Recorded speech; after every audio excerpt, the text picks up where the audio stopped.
Hi guys, it is me Bishop J from Camp Gilgal TV. That's right. Today is what I call the sharing, to arrive to know who is Bishop J. And me as Bishop J, I want to tell you who I am, what I believe to, and what I abide myself to from. And this is what I share. You arrive to know my view, you arrive to know my opinions, and you arrive to know my principles and my belief and my doctrine, that where it comes from. My podcast of today, it is going to be podcast every Saturday, and just wait to know my position. Today I will talk about man. Who is a man? A man, when you study the anthropology of God, the anthropology of God, anthropology of biblical anthropology. I'm not talking about secular anthropology. You arrive to understand God created man. God created man. It is a very complex subject. I'm not going to go in deep of all of it, but I'm just going to give you a survey of it a little bit. Man is made in the likeness of God and the image of God. That you need to know that. Man is made in the likeness of God and the image of God. God make it that man must arrive to fulfill such a purposes. That's why he has to make man in his likeness and in his image. That a man that God has made must have a characteristic like unto God. That's why man, that's number one. Man is also an intellectual being. He is an intellectual being. He can think, he can make things that are really above imagination. Man can make that. He gave man languages. That's why man is an intellectual being. And Adam, when he was created, he gave the name to all the animals. That's why man is an intellectual being. So do not be surprised to see what we're making: smartphones, smart TVs, and smart this, smart that. So we're going to soon have all of us smart cities. That because man is an intellectual being that make us to be above above animal, for example.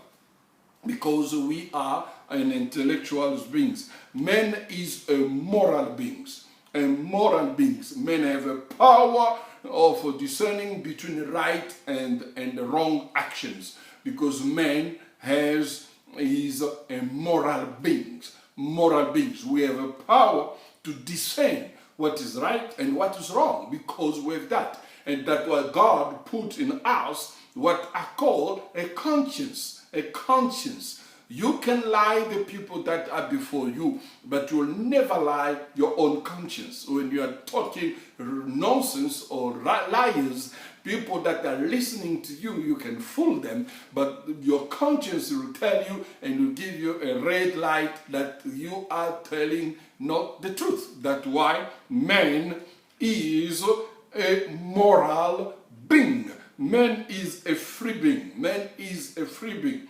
Man has the power to make his own decision and exercise his will. God does not tamper with the will that he put in all of us. We have a will of a free choice. Sometimes people come and say, no, I have no choice. No. You have a will of a free choice. To do or not to do. Do not come to tell me sometime, no, Satan has pushed me. Hey, please. You have a will to do that. That's why we are a free being. We are a free being to choose to kill or not to kill. To choose to lie and not to lie. To choose to steal, not to steal. Because we are a free being. In us, there is a free will that God has given all of us. That way we can make our choice to follow or not to follow, to do or not to do that. Sometimes people want to say, when Adam and Eve sinned, where was God? No, God was already there. God was there around them all the time. But they have a free will to make their own decisions. That's why man has a free will to make his own decisions. That's why when we start a war, we must not say it's a Satan who pushes us to start a war. When Putin started a war, it is his own free will that he is a free being. He said, no, I'm starting a war. That it pleased him to do what he did. It pleased you to lie. It pleased you to cheat. It pleased you to do whatever you want to do because you are a free being. Now, Adam, man, is also a social being. Man is a social being. That's why we have social medias today, for example. We have a social media. I communicate to the people in America, I never see their faces. I communicate to the people in Europe, I never see their faces. I communicate to the people all around Africa because we are a social being. We need to have what you call a social character. A social character. Adam, I'll give you this example. Before Eve was made out of his bones, he was not having any social life. But when Eve has arrived, his life changed. He has a social life. The social life is with Eve. That I, for example, set my social life with my wife, with my family, with the people around me, friends and other colleagues and all over.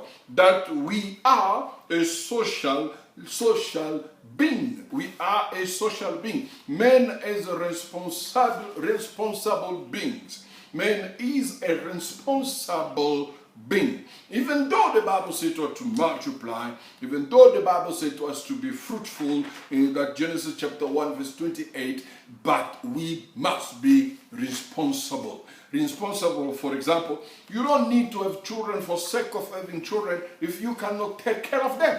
That are today life is no longer like 50 years ago lives. Life is so expensive. And therefore, you need to make sure you are not making people for sake of making babies.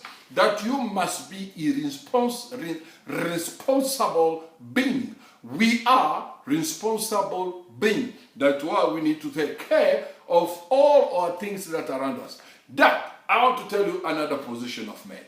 Man is trichotomist.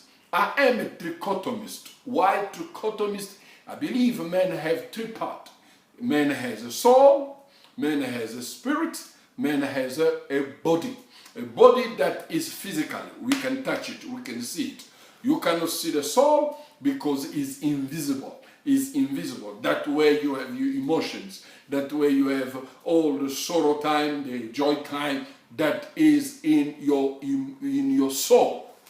Your soul is that pivotal things of your life. That what is you. If your name is Tuli, that is your soul. That call Tuli. When the call is your soul, that the response, here I am. That's what it is. That what is the soul that God come to save, not your spirit. Man is a spirit because God has put in us his spirit.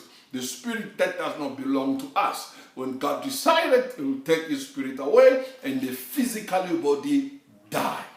That was, who is man? A conscience. A conscience. Men allow the conscience part of us men. We are not called to lie.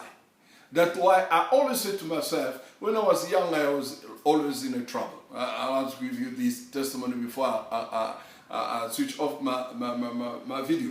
When I was young, I always in trouble. My trouble was to try to impose people my viewship. To try to impose people my position. But when I'm old, I'm not too old, but I'm old now, I have a lot of experience in my small time in life. I do not impose myself to any human beings because I know human beings are free beings. I don't impose myself, my position to anybody. You like me or you love me, thank you. You do not like me, you do not love me, thank you. I'm not going to impose myself to you. I do not impose my position to anybody. You tell me your position, I just say thank you. You tell me I want to do this, I just say okay, I don't have any problem with it. Because I do not want to get in trouble. Because human beings are free beings. And free beings respect their conscience. let everybody to deal with his conscience. Because if you kill your conscience, you are becoming like an animal, and you do things like an animal. That was Who is Man? Biblical Anthropology with Bishop J. May the Lord bless you, and I'll see you soon next time. Bye.